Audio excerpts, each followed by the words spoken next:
Okay, so let's go ahead and get back into our coverage over Excalibur. And here's the thing, guys, because we're now technically at the last leg for Excalibur. And what I mean by that is that we only have five more issues to cover, and then we are officially done with Excalibur Volume 1. Now, as you all know, my job here is to continue our coverage over the X-Men, even in the 2000s. So, of course, there were a couple more Excalibur series, but not as long as the original one. Now, with that being said, the next three issues we are going to cover, I kind of like this three-part story arc. Now, technically, when it comes to Excalibur issue number 121, it is a one-shot, but it does kind of fit in with the other two chapters we're going to cover in this video. But as we get into Excalibur issue number 121, we do pick up with Moira Taggart. Now, I kind of feel like this book right here is kind of setting things up for the possibility of Moira Taggart, dying. And let me explain why I feel like that. Because for Moira Taggart, it's her right now telling Beast and also Dr. Reyes that she's going to take a break from trying to find a cure for the legacy virus. Now, we also learn here that for Dr. Reyes, who's part of the X-Men, she had no idea that Moira Taggart has the legacy virus. Now, technically for Dr. Reyes, she had just joined the X-Men not too long ago. But the reason why you have Moira Taggart wanting to take a break from trying to find a cure for the legacy virus, it's because of Douglock, and let me explain. You see, when it came to Moira Taggart, she had decided to lock herself away until she was able to discover a cure for the legacy virus. The thing was, she had learned the legacy virus is completely random. It will go after random people no matter what they have.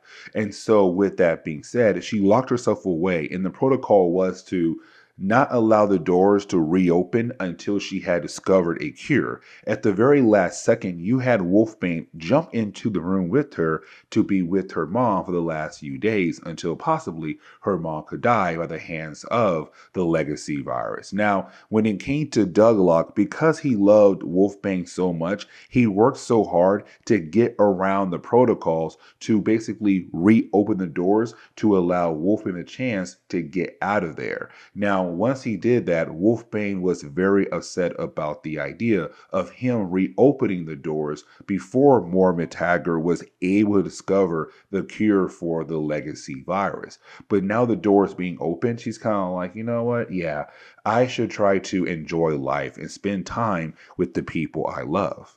But now we have to shift our focus over to the character known as Sabra. Now, Sabra had actually first appeared back in Incredible Hulk issue number 256, but when it came to Marvel Comics in the late 1990s, they were trying their best to get this character going. And the reason why I'm saying that because she is a mutant. And so with her being a mutant and of course the X-Men being the best property for Marvel in the late 1990s, they were trying their best to get her going. She had appeared in Operation Zero Tolerance, X-Men comics, and now Excalibur comics as well. Now, in our last video, she had went to Excalibur about the idea of them helping out with a problem. That problem is Legion. But right now, we're in the present day, and we see her telling her bosses how the mission went, but also can they trust Excalibur? Now, remember, for Sabra, she technically works for the Israel Secret Service. But anyways, she's right now going to tell us the story about the mission,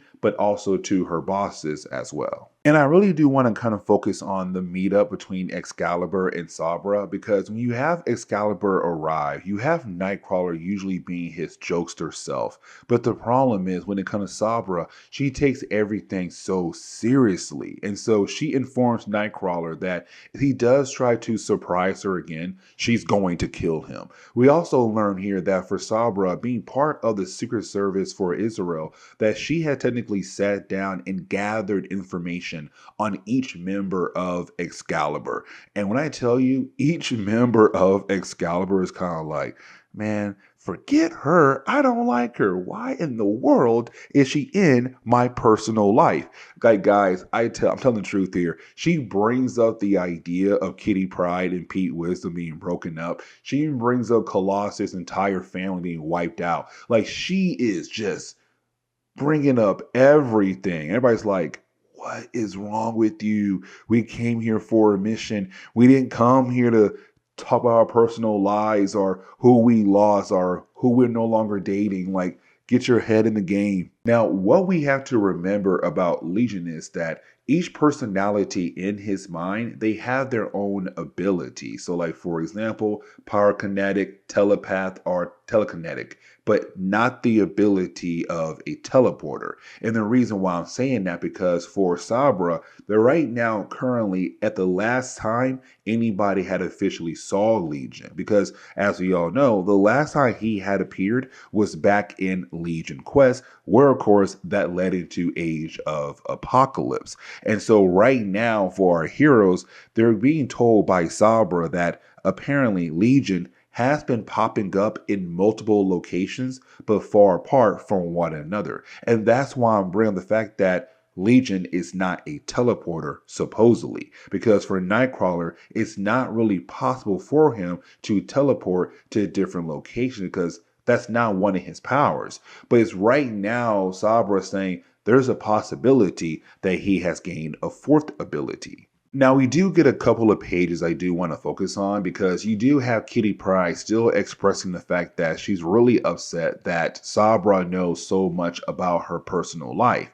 And for Colossus, he does understand why Kitty Pryde would be very upset by that. But when it comes to Colossus and Kitty Pryde, really more Colossus being in Kitty Pryde's corner, she does thank him for being in her corner as a friend. But for me personally, it's kind of like Marvel teasing the idea of the possibility of those two characters getting back together. Now, it's also Sabra kind of giving Nightcrawler a hard time while being a leader of Excalibur. And really, when it comes to Sabra, she looks at herself as someone who's way better than Excalibur, a better fighter, a better, like, person out there in the field when it comes to different types of missions. That she kind of feels like she should lead Excalibur, but also like Excalibur should stay back and watch her work. Now, you do have Megan begin to freak out. And the reason why, because of her abilities, she's now able to pick up on Legion. Now, technically, she's not really picking up on Legion, and the reason why, because, well, he's not there. It's his other three personalities. Let me explain. You see, you have these other three personalities of Legion inform Nightcrawler and also the rest of Excalibur that when it comes to Legion, he is dead. And so with them being quote unquote dead at the moment, the other three personalities were then able to be free like ghosts, but they were supposed to move on into the afterlife. One of the three is ready to go. The other two are not ready to go. And the reason why? Because they're feeling sorrow. And so you do have Excalibur kind of show Sabra that they are a great team that knows how to work together, how to overcome different types of obstacles. But you do have the one spirit that is ready to go into the afterlife and inform Nightcrawler what they have to do. Use their empath, Megan. Have her calm down and connect to the other two spirits. Once she does that, they'll also calm down and then be ready to go into the afterlife. And just like that, all those different things happen and all three leave and the day is saved. Now, when it comes to Sabra, she did tell Excalibur if they do help out, she'll hand over vital information about Charles Xavier, because this is also kind of building up to the idea of the hunt for Charles Xavier. Now, when we do jump into Excalibur issue number 122, we are technically still picking up with the same storyline for me personally, but the way the story is being told to us, this is now a whole brand new two-part story arc when it comes to Excalibur comics. But anyways, for Megan, we see her right now just waiting for the return of Captain Britain, because remember, for Captain Britain, by this point of Excalibur, he had left the team because he lost his abilities. Now, before he had left the team, he did propose to Megan, wanting to get married to her. But when he lost his powers, he kind of had to go out in the world by himself, kind of, find himself again, to figure out things in his own life before he is able to come back and marry Megan. But now we have to switch over to the rest of Excalibur. Now, for the rest of Excalibur, their main goal is to find Charles Xavier. You see, around this time in Marvel Comics, Charles Xavier had gone missing. And let me explain what happened here. You see, when it came to X-Men event, better known as Onslaught, you had Charles Xavier turn himself in. And he told the authorities, like, hey, listen, I am technically responsible for what happened when it came to Onslaught, but not really giving them the whole entire picture. Now, with that being said, when it came to Operation Zero Tolerance, you had Bastion use Charles Xavier to kind of access the Xavier protocol, but also to continue to tease Charles Xavier about bringing down his dream of mutants and humans living together in harmony. Now, the reason why I'm bringing all that up because at the end of Operation Zero Tolerance, well, Charles Xavier has gone missing. Nobody has seen or heard from him. And so for Excalibur, with the info they had gotten from Sabra, they had went over to a base that was being used part of Operation Zero Tolerance. Now, when they do arrive, when it comes to Douglock, he does pick up on two things. The first is psionic static and also a very distinct telekinetic. Now, here's a problem though, because those two powers do belong over to Onslaught.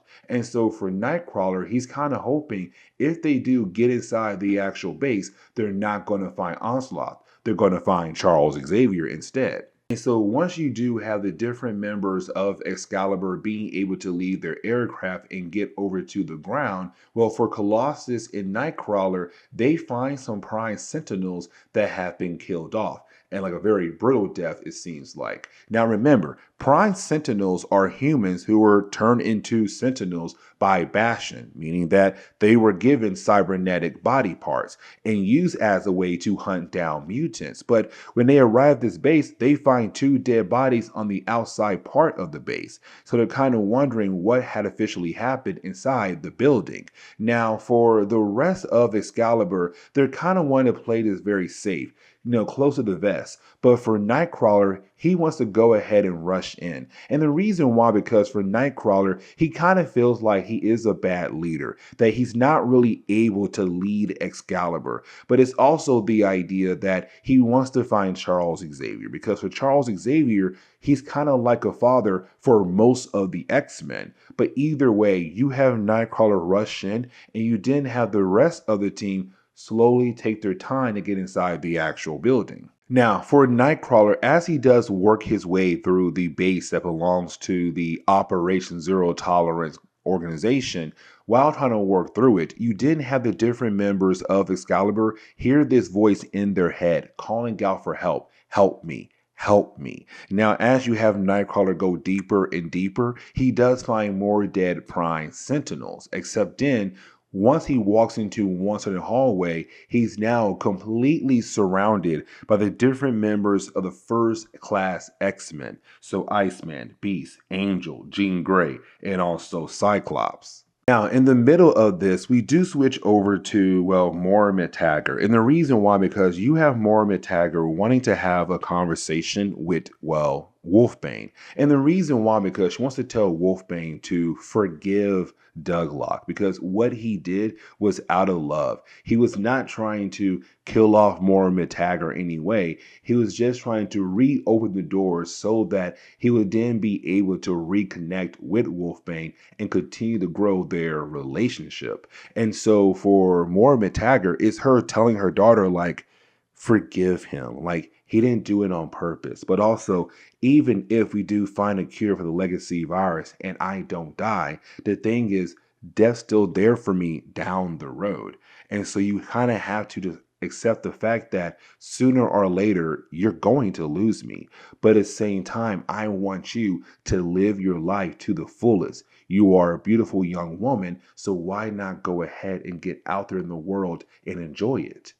But getting back over to Nightcrawler, we see Nightcrawler currently still fighting against the first X-Men class. Now, Here's the thing, because as we all know, this is not real. There's no way that Nightcrawler would be fighting against the first class X-Men. And matter of fact, we come to find out that it's Prime Sentinels who are pretending to be the first class X-Men. But once you do have Nightcrawler realize that it's Prime Sentinels, you then have the rest of Excalibur arrive to help him out. Now, you also have Kitty Pryde used her abilities to shut down one of the Prime Sentinels. But once you do have Kitty Pryde do that, you didn't have the Prime Sentinels explain like what's going on inside this facility, but also they need the help of Excalibur.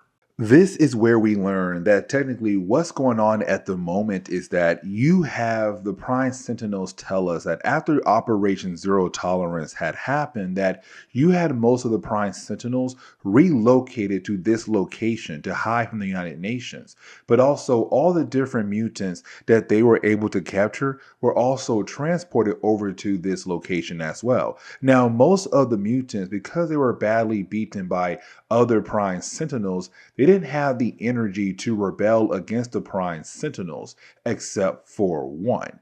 And of course, for Excalibur, they want to know who is this one mutant that they were not able to technically control. And so once you have Excalibur go ahead and go deeper into the actual base, they discover it is Mimic. Now, this is a character that we had talked about in the past when it comes to our coverage over the X-Men. Now, when it comes to Mimic, it is a tad bit confusing about his character because when it came to Marvel Comics over time, they would kind of go back and forth on the idea if he is an actual mutant. Like at first, when Stan Lee had created him, he was technically not a mutant, that he gained his abilities from an experiment that went wrong in his dad's lab. But then later on, you had Marvel say, well, technically, the chemicals in his dad's lab had awoken his mutant abilities. But to close on the second chapter of the storyline, we do see that for Megan, her wish does come true. And what I mean by that statement is that, well, you do have Brian Braddock return to, well, Muir Island to reunite with, well, his future wife. And at first, it's a great moment, but you didn't have Captain Britain kind of feel concerned about the idea that Megan might not no longer love him. And the reason why, because he no longer has his abilities. He would no longer be Captain Britain. But it's Megan telling him, like, you'll always be my hero. I love you for who you are. Like, even if you're no longer Captain Britain, you're still Brian Braddock. And so when she says that, it kind of reassures him that their love is not going to end. And so this leads us back over to Excalibur. Now, for our heroes, they're battling against, well, Mimic. And the reason why, because for Mimic, he truly believes that Excalibur are just more members of Prime Sentinels. Because earlier we had saw that the Prime Sentinels were using different disguises like the X-Men as a way to get close to Mimic. And so even though technically right now for our heroes, they are themselves, for Mimic, he believes that they are just more Prime Sentinels who are trying to trick him. And so you have Excalibur trying their best to, well, technically survive, because this guy is holding on to the different powers of the original X-Men: Cyclops, Iceman, Angel, Beast, Jean Grey. He has them all. And the thing is, here in this battle, he's about to gain a few more abilities. But we have to switch back over to Brian and Megan, because you do have the two sit down and have tea with Mormon Taggart and Wolfbane to kind of talk about the idea of when are they going to get married. And so you do have Captain Britain say, well, why not next week? And so just like that, they now have a date for their wedding. And so the girls leave to go find Megan a dress to wear for the big day. And so this leads us into the ending of this storyline, where we do jump back over to Excalibur. Now, when we do, it's really more of Excalibur being able to work together, really more Douglock being able to send a huge amount of electricity to shock Mimic to kind of help calm him down, but also help him realize, like, hey, listen, We are not prime sentinels at all. We are technically mutants just like you. Matter of fact, friends possibly. Now, you do have the prime sentinels being able to escape, right? But after that, you did have Nightcrawler begin to question Mimic, like, hey, do you know anything about Charles Xavier? Now, unfortunately, you have Mimic say, no, I have not seen Professor in a long time, which is technically true. And so for Nightcrawler, he begins to feel like a failure. And the reason why, because you have Kitty Pryde realize that the reason why he feels like he's a failure because Excalibur was not out there on the front lines when it came to battling against Bastion back in Operation Zero Tolerance. But it's also Nightcrawler kind of feeling like that the Excalibur team is not really making a difference or trying to make a difference when it comes to the mutant problem across the world, like the X-Men try to do, or X-Force, even X-Factor. And so for him, it kind of feels like Excalibur is beginning to lose actual purpose. And technically, he's right, because we have one more story arc to cover, and in the book, is officially canceled at that point. With that being said, guys, please leave me a like down below and also subscribe. But guys, see y'all next time. Later.